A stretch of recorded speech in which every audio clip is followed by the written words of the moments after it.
it blew my mind because guys don't quit from some selection. They get performance drop most of the time. It's like either A, they just snowball, or B, they're just not picking up what the instructors are trying to teach them. And a lot of guys, some guys, we had one or two that kind of got argumentative because some of them were been in the teams for a hot minute, like some minimums to like 2 combat rotations. Some of these guys are 3, 4 combat rotations, and they get kind of this attitude, like this is stupid. Whatever, you guys are just picking on me because X, Y, and Z, and they don't want guys with egos either. Yeah. Because it's like the stuff you're going to get into. Last thing you need to be arguing with your team leader. It's like, hey, we all need to work together and kind of complete this mission. Last thing you want to do is get this ego chest bumping contest. But all these guys that were in selection are combat veterans. Everybody had at least 2 combat deployments to Iraq, or a lot of them have augmented some of these guys as well. So some of these guys knew the instructors from the squadron they were from, whatever. And it's funny because the same attrition rate from buds is the same thing for selection. Like only 10, 15% of the guys that come through make it, and it's a very little number. I mean, it's not like a graduation ceremony either. Like you just get orders to your squadron, and then it's the same like old team guy mentality. Like you have to spend a year on probation before you earn your patch and get in. You still start off as a brand new guy again. Yeah, man. Like I already been through 2 combat deployments, and they got this like selection process. Now I got to do shut my mouth, open my ears, which is great.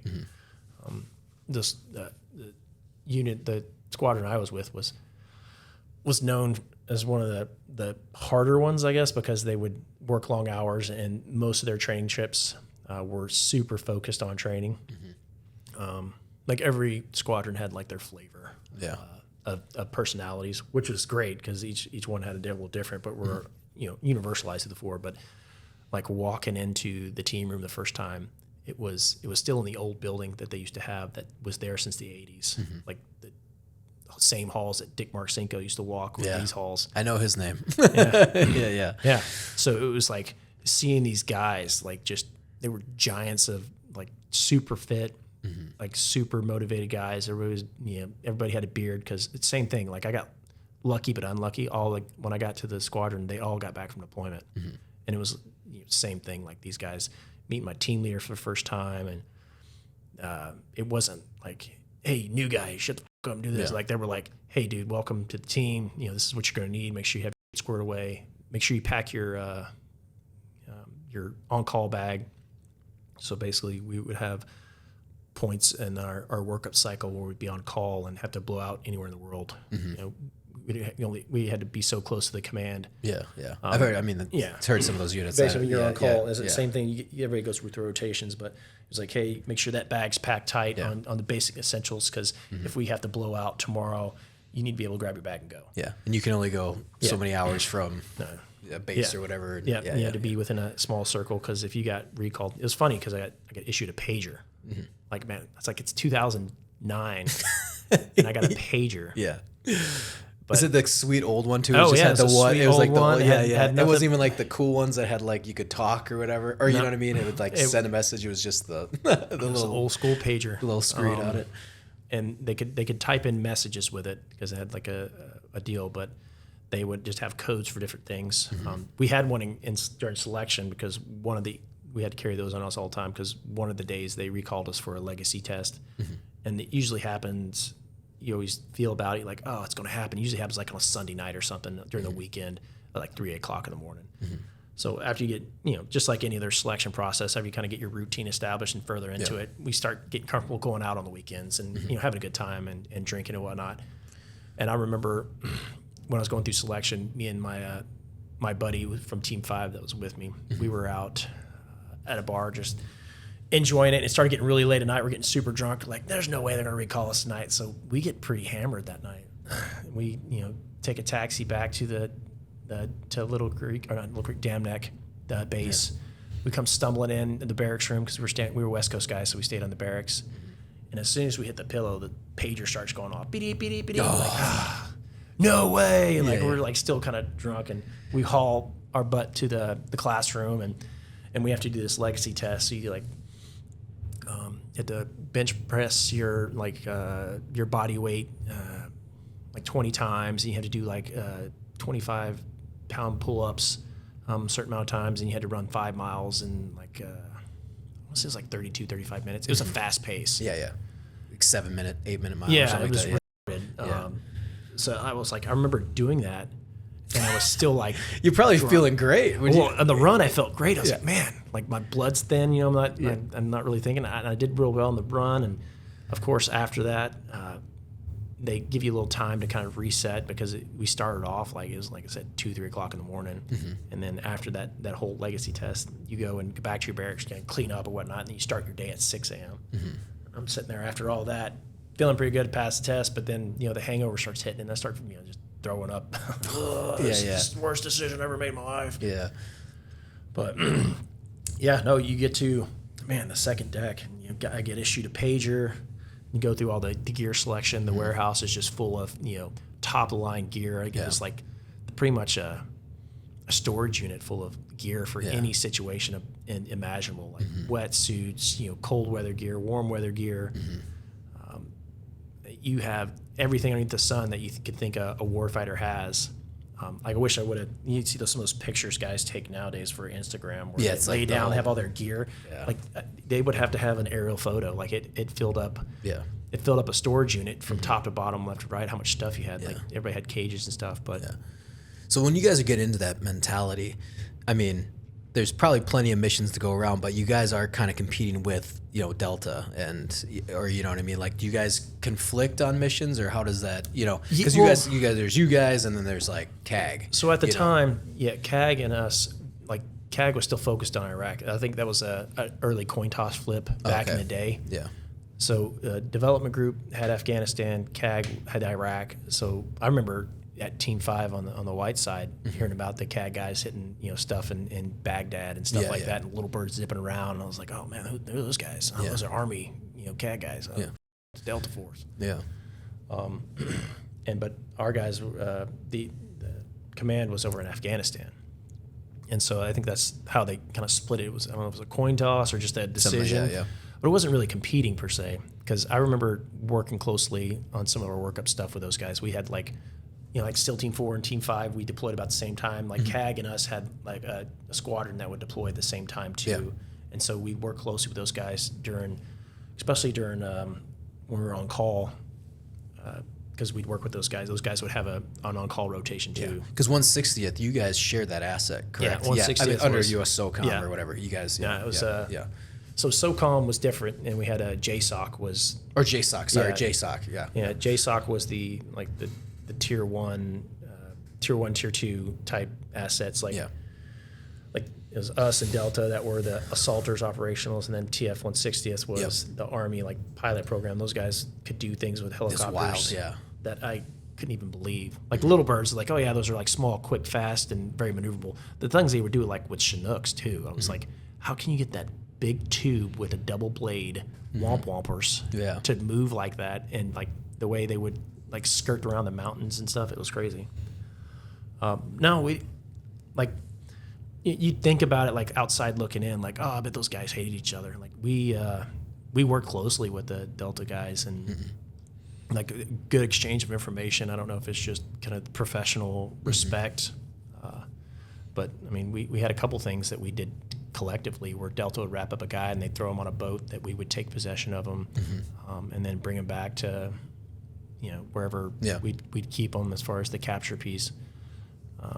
And so then, like you get there, then what's your, again, too detailed, but I know, like I said, 3-month rotations typically are tier 1, or even like Rangers do that too. But like, are you getting right into rotation, or do you have like a workup and then it's like so the Rangers would be our supporting element a lot of the time. Yeah. So whoever was deployed at that time, we would meet them overseas. They usually were either a compound next to us or really close, and so we'd meet their team leaders and staff sergeants and their E7s.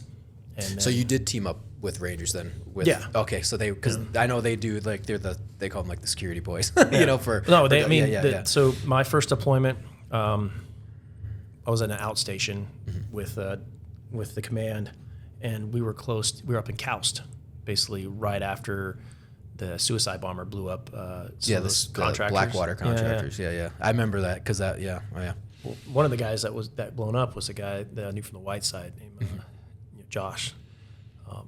Yeah, he had another brother that died overseas as well in Afghanistan, and his third brother kind of had to tell a story about that. But no, we like right after that happened, so we were attached to the CIA element up there in Koust, and yeah, they were basically had that portion when that exploded kind of walled off whatnot, but we were right across the way from a place called Sanaa, where a huge Ranger element was there.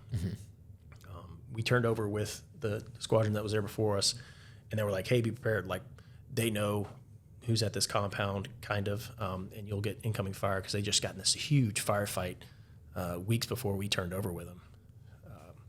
So we were expecting that, but they ended up attacking Sanaa, where the Ranger compound was, and some of the CCTV footage they had, because they had a bunch of cameras floating around, was crazy, because they did it during the day, because I know we worked at night, so most of the time they try to attack us during the day while we were sleeping. Yeah.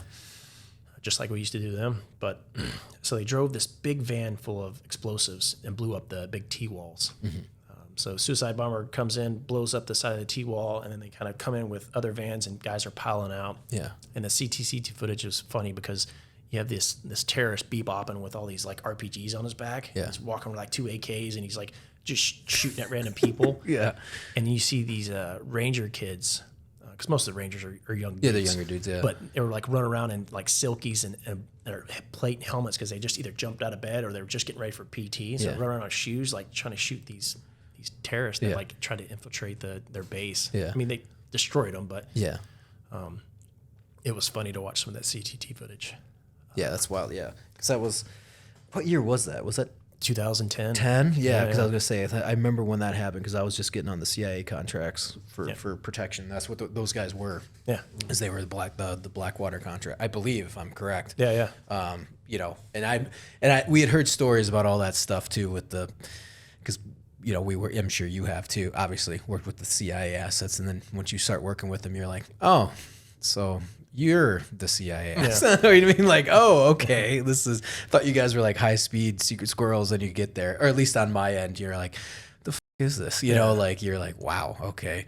But when that all happened, we like understood, like, you know, how that kind of went down. Yeah. The guys like, hey, you can't do this. Like, you don't trust these guys. And you're like, oh no, they're our assets. And then fucking, same lost thing, the contractors. like the whole blue on green type deal, and being embedded. It was crazy. Yeah, well, I was embedded, and I trust my Afghans with my life. It was there had only been one incident, and it was on our mind, but we trusted our Afghans, and there was, I think, an AMP unit. We were in Afghanistan, this was 2008, and they had turned around and like shot. It was on a range, and like one AMP or Afghan army, I can't remember which one, turned around and shot the Blackwater contractor, and then. But he didn't die though. But then the Army guys that were with him, because it was like joint training, because we worked with contractors all the time, and I think it was like Army National Guard or something. Then shot the dude. So, but that was the only incident that we had heard of. But then it started like after I had left, then the blue on green started or whatever started picking up, dude. And it was like guys were like, they were calling me. They're like, hey, do you have issues? I was like, dude, I slept in a tent with my SF major and me in like a tent full of like 20 Afghans in the middle of the valley, and that was it. Yeah, and no issues. Like, we never had any issue. You know what I mean? I don't know what had happened. It depends on, I guess, the group of guys. Like, the guys that we had were like hardcore, like for country, and wanted the Taliban gone. So they were like the Katakas, they called them. But those guys like had move their family safe, because a lot of the Taliban guys were getting in with their families and holding them hostage and saying, hey, if you don't do this, we'll kill your family. So you're going to do it. Especially some of the low level, like just Afghan army guys.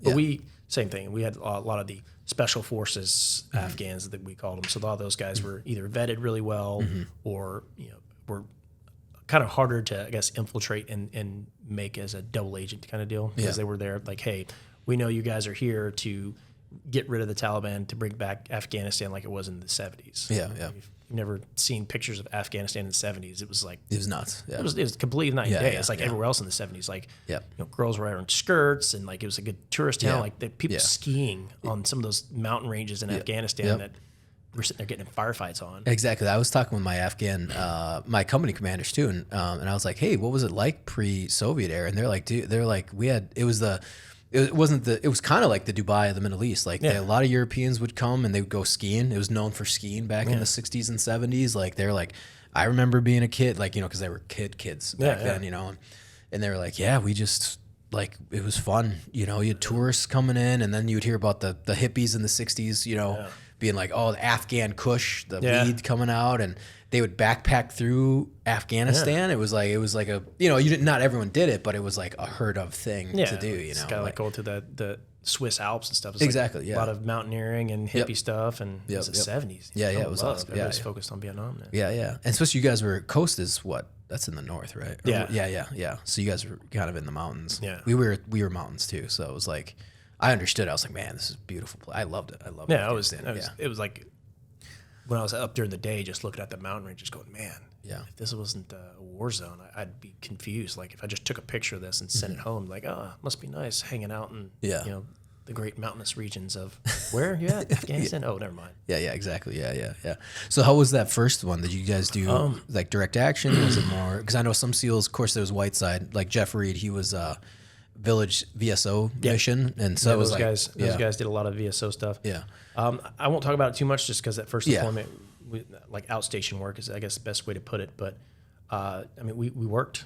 Yeah, that was everything I thought being a team guy was. Yeah. You know, had an awesome beard and run around, and like drop of a hat, we'd submit like real target packages, and we'd execute missions, and we'd work with the CIA and the Afghan partner force. And 2010, man, that was popping off. I was a contract. I went over as a contractor. That was my first year. Yeah, that was like accelerated Afghanistan too. Yeah, I remember it was like everything. I don't know what happened with the shift, but everything really picked up around 2010. So 2010, my first deployment with the squadron was great. I mean, I'd bounced around from like the outstation and went to as a new guy in the squadron. Like, hey, come experience the strike force for a little bit. And they kind of changed the cycle up, so we were there a different amount of time than what the guys used to be, because we stood up another squadron. So like they wanted the whole rotation to kind of make more sense. But still, it was balls to walls. Like it made sense why these guys were only in country for before me. It was like 90-day rotations. Like it made sense why they were only there for a short amount of time. Like it was go. Like the op tempo was super high, and you were working. So that's why I talk with Jamie Caldwell. He's the Delta operator. He's like, dude, Iraq they do same thing, 3 months, but he was like, it was like 150 hits, like 3 hits a night. Just like, Jesus. yeah. Like I think back when I was at Team 5, it's like we had more down nights than not, and then it's complete reverse. It's like, remember, we were lucky to get just a handful of nights we weren't working. We were constantly developing targets, executing on targets, tracking dude. It was how is it this in generalities? I know your adrenaline's going and you're working, so that helps. It's not like you're some like guard shift night for 3 months. But how is that like physiologically? Like, I'm sure, like I said, adrenaline helps, but you guys if you're up every night, it still takes a toll after much time, or does it just kind of whatever? Well, I guess you become acclimatized to it, but you don't, like, I never really feel just exhausted and wore out until you get back stateside.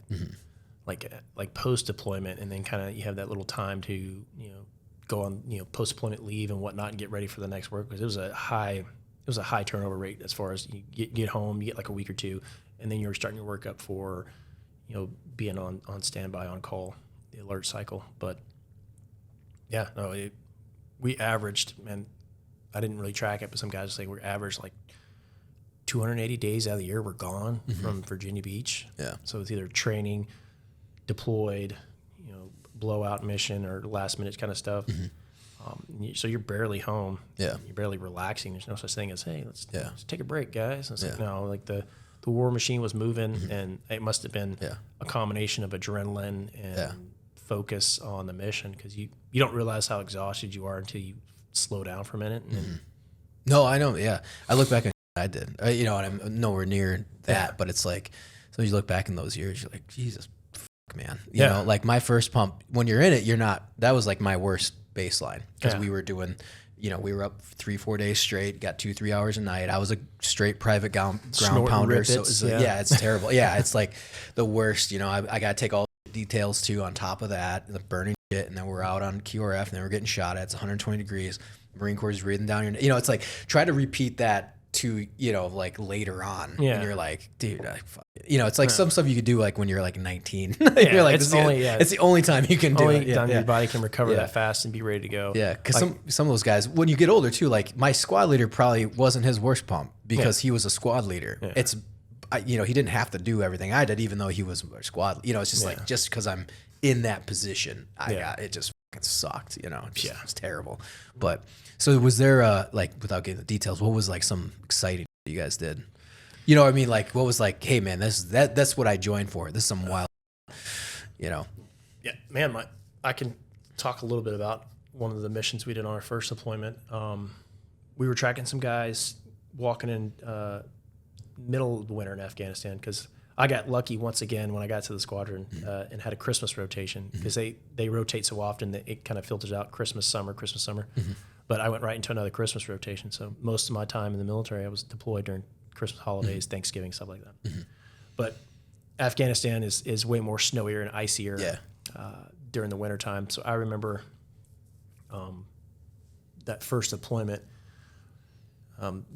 We get to the drop zone, but basically where the helo landing zone is, and we pile off the helicopter, and we land, and it's white because it piled off nothing but snow, and we start getting off, and we're like falling in the snow because it's like knee to waist deep. We're like, what the hell? So we get down, the helicopter takes off, and we start marching towards the village that we're hitting this target with, and it's cold, but I'm not like cold because you got the proper equipment and adrenaline's running, and like it's one of those things like everything starts where there's so much that's happening physiologically that everything seems to slow down. I guess so. It's not like where everything's like so fast I can't keep up. It's like everything is heightened where everything seems like I'm moving in slow motion.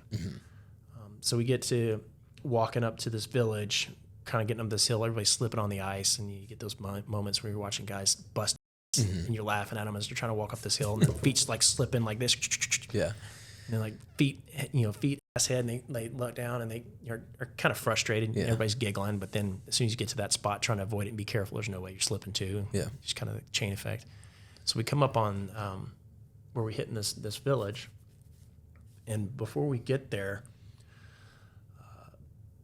they tell us like the guy like moved different positions, and they're tracking him. So we're about to hit this house. We're at our little set points about this house, and like the guy didn't know we were there, but he like ISR was like, hey, the guy's moving from the location. We're not sure if you guys been compromised or not, but he's like went to meet up with another guy, and they're like heading out towards the desert almost. And so we start like chasing after him, and we start getting quicker as we leave the outside of the village. And like I'm in the very back of the train, and some of the older guys that were, because I'm like, this is my first deployment, so I like assisted the strike force for a little bit. So I wasn't like in part of the initial strike force. I'm like attachment.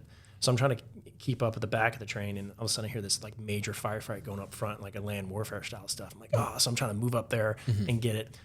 And so I'm like seeing all these tracers, and you hear the AKs going off because I guess this guy like amassed some of his buddies, and they were like retreating from this valley, and like I could see. So it wasn't a whole lot of loom out, but I could still see like some of the silhouettes of the dudes like firing down with suppressors, and then AK tracers going everywhere. And you're just like, holy crap, this is just like a movie or a video game or something. I was like, but this is real. So I'm moving up there trying to get position and get online with these guys. And they're bounding on this dude, but they like, those guys like basically tumble down this hillside, and we're like, you know what, screw that. We're not chasing after these guys. So we call in, gunships, and they go and drop some bombs on these guys because in the middle of the field, and that was cool to watch. So I'm sitting on this like ridge line, and it's like, like your body, you see where guys were supposed to on night vision, and then big burst, and so we're chasing one guy down, but we go and walk on. We do battle damage assessments, so BDA stuff, and you see all these dead guys that we just. And I was like, yeah. This is what I joined to do, like hunting bad guys.